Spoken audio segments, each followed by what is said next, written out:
We are live. So this is the first Substack live. I was looking around and I'm like, okay, how does making sure that everything is good to go?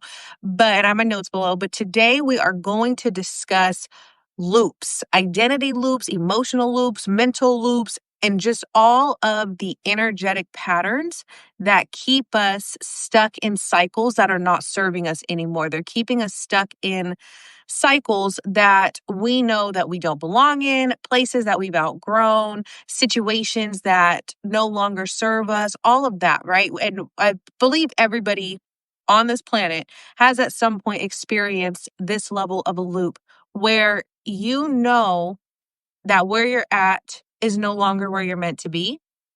And at the same time, breaking into the next level feels like a chore. It feels like a task. It feels challenging. It's hard, all of the things, right? And what loops can look like, they look like overthinking. They look like waiting for clarity. And I put that in quotations because what does that even mean? Seeking validation and just repeating the same emotional cycles over and over, right? You do something that doesn't serve you, or you are, in a space that doesn't serve you, and then things get a little bit better and it feels okay. And so you're like, okay, well, maybe it's not so bad. And then you're in the loop again, right? And you're going on and on. And this can happen in so many areas of life. This can happen in business. This can, if you are in like a start and stop of business, I used to struggle with this really bad, where I would start my business and I would start to see progress. And as I was seeing progress, my brain would make up a reason as to why that wasn't real progress or whatever. And so I would pivot into, okay, it's not working. And then I would quit. And then if you're meant to have a business, if you're meant to do something, you can't quit it forever. Like there's always going to be a voice in the back of your head, or um, a pull, an inkling, or whatever you want to call it, to do it again and to keep going and to try it again. And that is a part of the intuition, and that comes into the purpose, which we're going to get into in a little bit. We'll get into that part later. But what happens with these loops, I'll call them, and staying in these continuous cycles over and over again, is the indecision becomes safe. The pattern is recognizable at this point, right? And the hardest part about breaking out of a loop that is recognizable is humans enjoy predictability. We like to know what's going to happen. Even if we know what's going to happen is not good for us, we still like the predictability because it feels safe and it feels like we have a choice. Whereas when we break out of our loop and we move into a new chapter, the next level, however you want to word it, that's unpredictable. We don't necessarily know what's over there. We know that what's here is not serving us, but we can predict it. We can continuously stay in a prediction cycle of it. Versus when we move on from something that isn't serving us, we don't know what that next chapter holds. We don't know what's coming. And because we don't know what's coming, we stay in a loop. And this is where like the ego comes in to reinforce the old beliefs, because the ego, and I've said this so many times, but because we're on Substack, you guys haven't heard me say it. Excuse me. I have said this so many times, but the ego's job is to keep you in what I call a perceived safety. It's to keep reinforcing beliefs, even if those beliefs don't serve you, because it's familiar. It keeps you in familiar beliefs. It keeps you in a familiar cycle.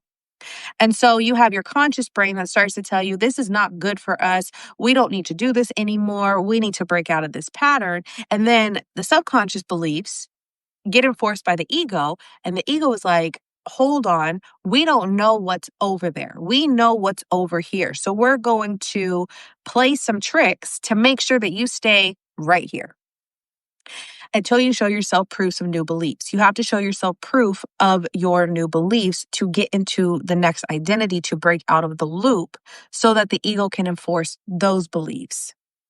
And you have to also show proof of why the situation or the cycle that you're in is not working. And when you start to focus on why that's no longer serving you, then the next level is not so scary, for lack of a better term. The next level then becomes, I don't know what's over there yet, but I know that I can't stay doing what I'm doing, or I can't stay where I'm at, or I can't stay in this cycle. I don't know what that cycle looks like. I don't know what that level looks like, but I do know that this one is not it for me. I do know that this is not the space, right? And so that is how we start to move out of the loops even when we are not sure what's on the other side. We don't know what's coming. Okay. So like I said, the ego's job is protection, right? It wants to control things, it wants predictability, it wants certainty. And so when you can start bringing fragments of your new self and showing, new beliefs and new certainty of what is to come, well then its job is to protect that. Its job is to reinforce that. But there's a middle place, the transition period, and any transition period is always challenging. But there's a transition period that is so uncomfortable. And I always use the example if to my moms who have given birth, right? When you are in the transition part of labor, that is the toughest part. That is the part where you're like, I'm done. I quit. I can't do this. Get this baby out. Like, why me? You know what? You're going through all these mental spaces, right? And you just feel like you're at your breaking point. And then it's done. Then it's done. Then the baby's here. Then the baby's out, right? Then and you're like, oh, okay, I did it. Like it's over, right? And that's why transitions are always challenging in every single every single time. I've also used the example of like a butterfly when the caterpillar's in the cocoon and it has to turn to goo before it can get its wings, right? It's all uncomfortable pieces. The transitions are not comfortable because we don't know what's on the other side. And so when we look at if we take back to like the motherhood analogy, right? Once that's done, you're a whole new version of yourself. You're a mom, right? With a baby. You have a person to take care of. You know, and like yes, you're technically a mom once you become pregnant, but then once the final transition is done, then there's that. And so why does all of this feel so hard? Why do we stay in these loops that feel so challenging? Because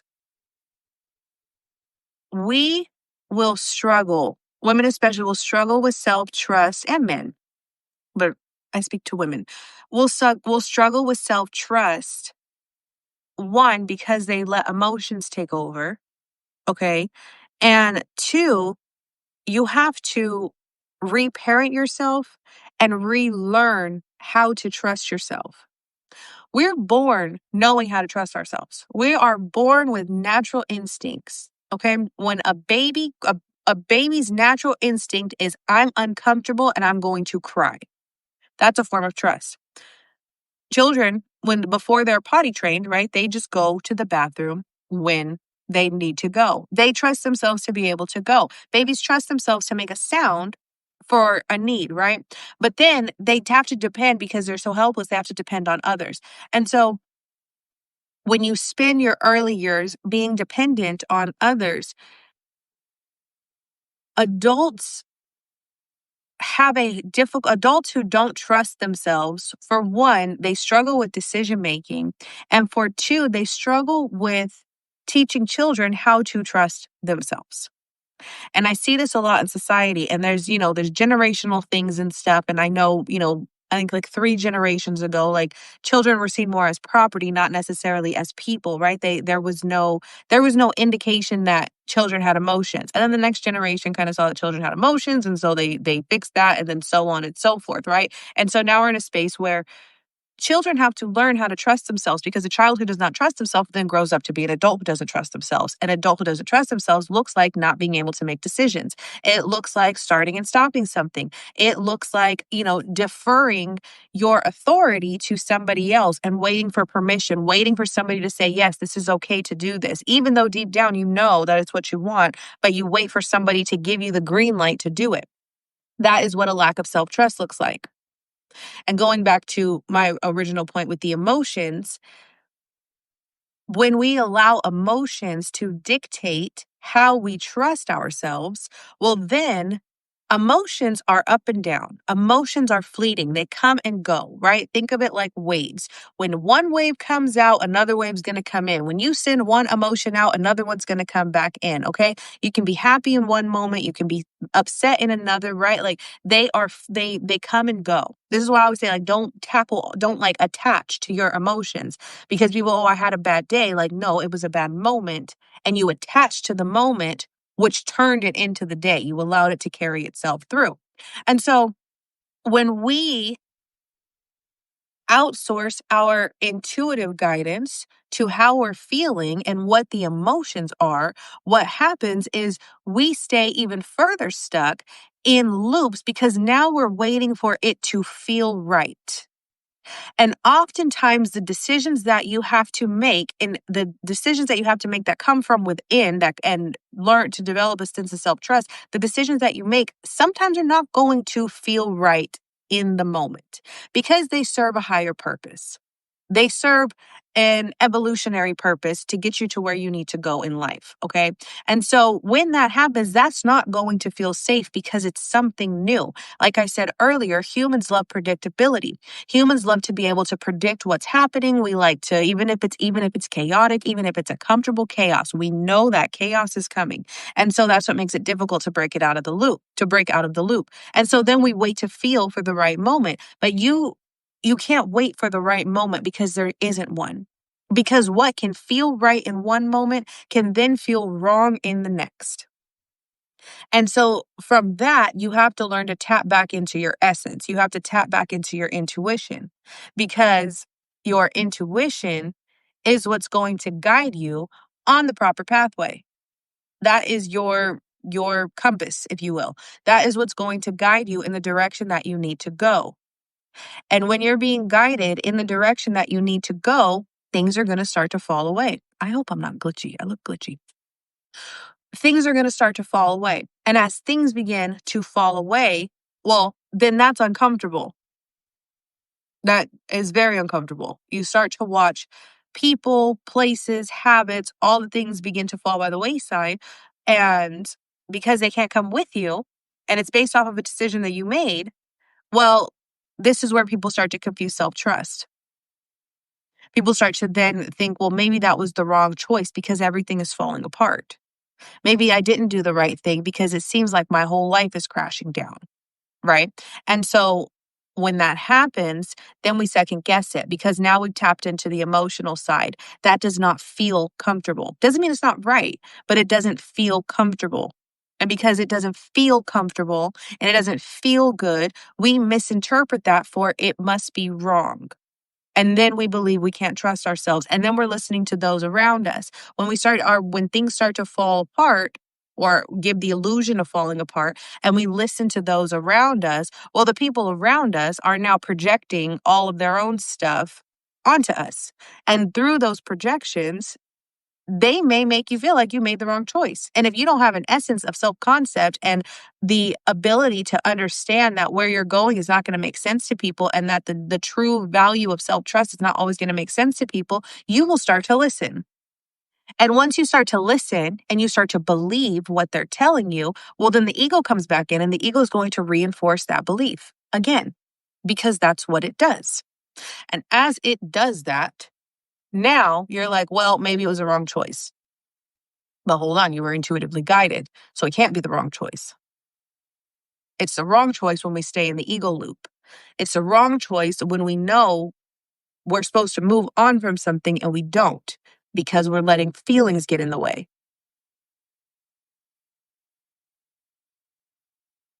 The other thing with intuitive guidance is it's not loud.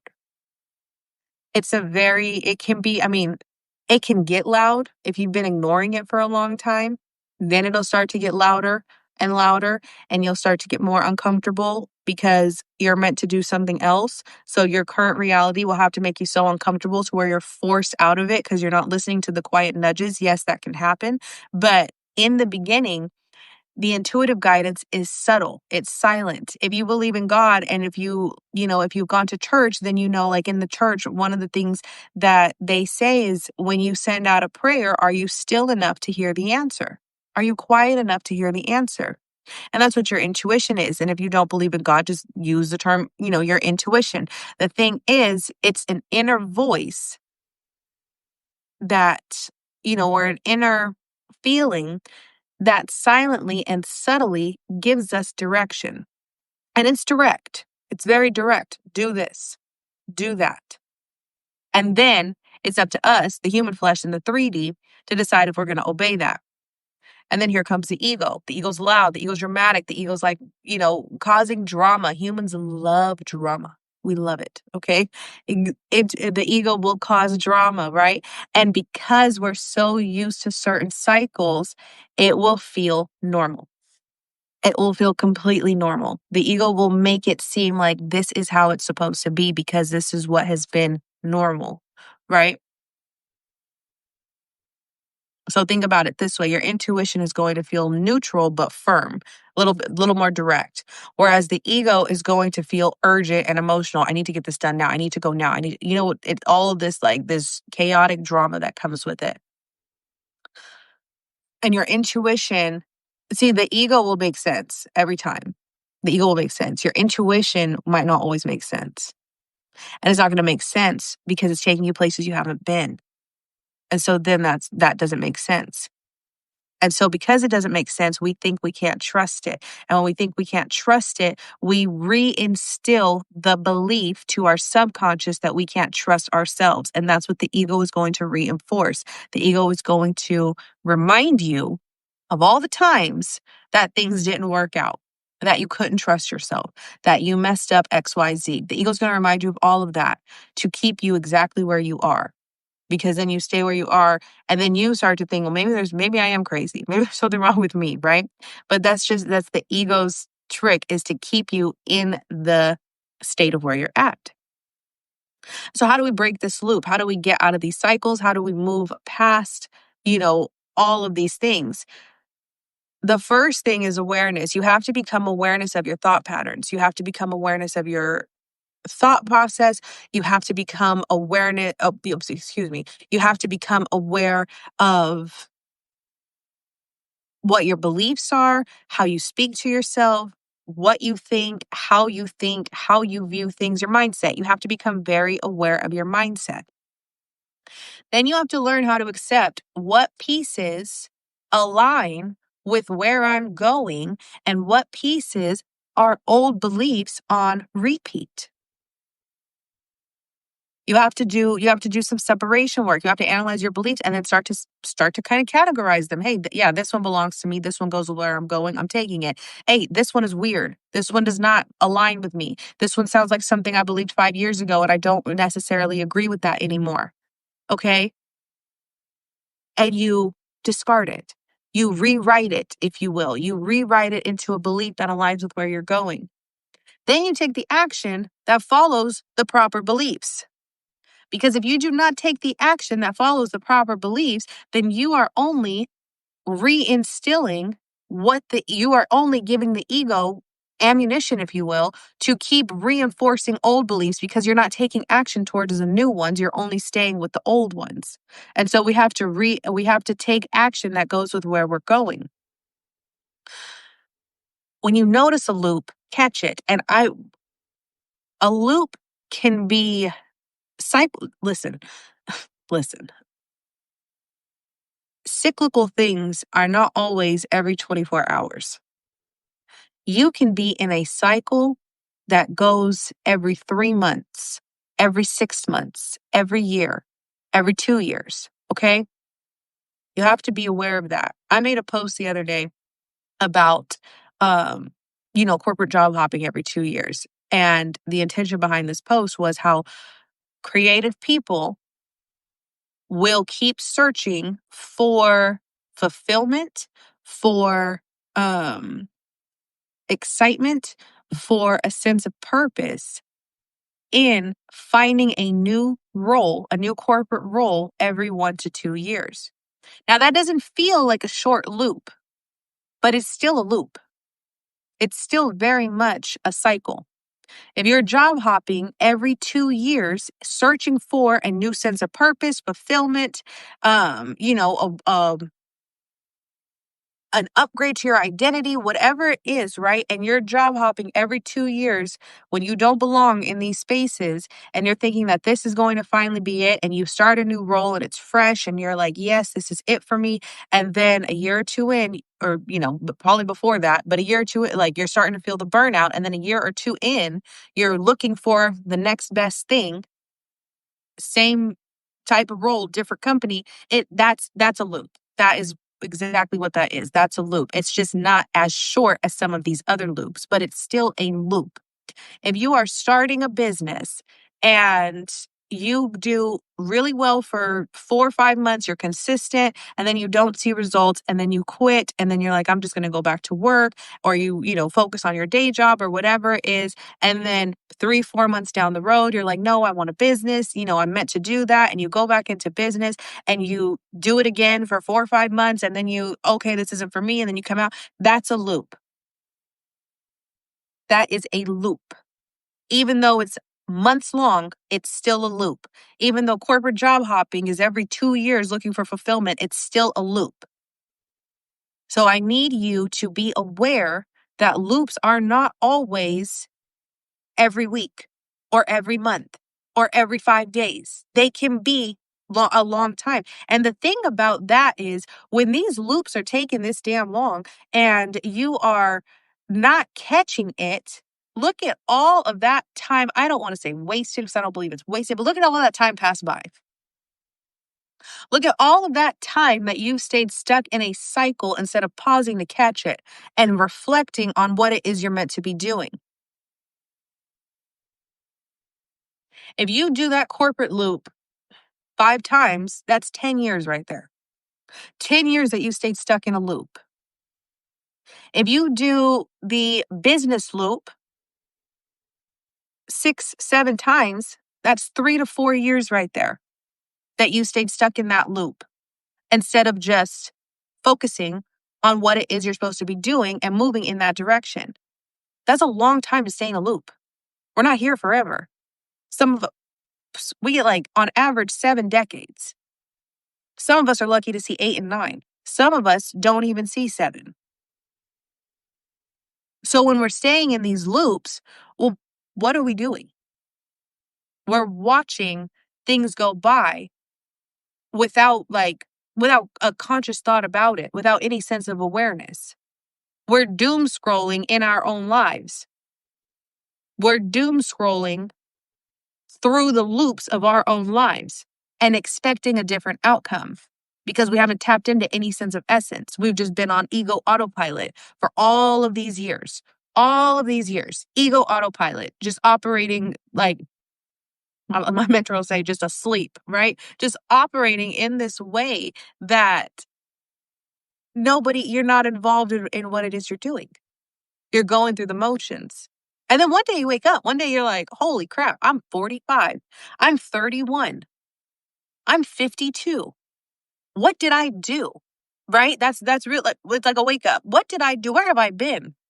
My grandma used to say, she said, well, we were kind of like, being a little ditzy. She would tell us, she would say, you need to get involved in your life. She had said that, especially, she would tell my sister a lot, but she would say that, and the intent behind that was like, you need to be paying attention to what is going on with you. You need to pay attention to what is going on in your life.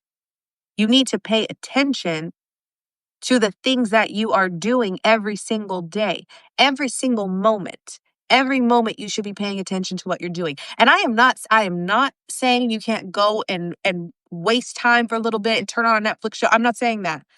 But do it with intent. Waste time intentionally. I'm not even kidding. Waste time intentionally. You know what? Tonight I feel like wasting time. Tonight I just want to unplug for a moment and waste some time. Okay, do it with intention. Don't just mindlessly do it. Say, okay, well, I'm going to waste 2 hours. Okay. Or I'm going to go enjoy myself and, I'm wasting time. Is so like, I have a love-hate with that phrase, but it's the intent behind it. That's the point. It's the intent behind it. Everything is about intent.